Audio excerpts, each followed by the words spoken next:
Gasiaro orimamiko indrindra tiako ianao la ianitokana tsy azo afindra voarahitran-tsaina ary tsy mety maty ianaranao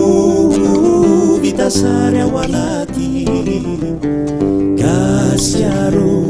orimamiko indrindra tiako ianao la ianitokana tsy azo afindra voarahitran-tsaina ary tsy mety maty ianaranao vita sary ao anaty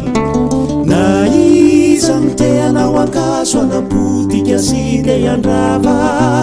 ho sasatra foana izy ireny mizanahary mitay lalangavo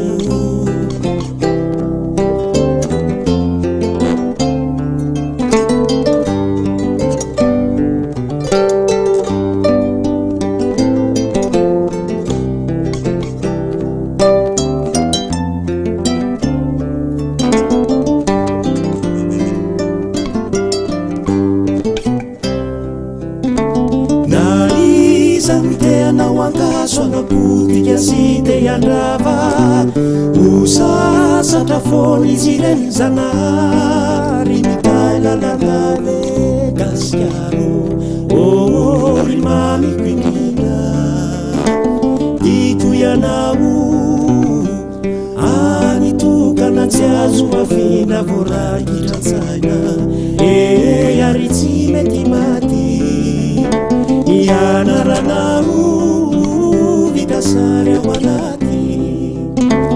reo lafy teo andala-piadina matsioro tsarovana trany ianaran'izy ireo tsy ho adino hoe ny rano mikorinany ho any e Gasiaro Gasiaro Gasiaro Gasiaro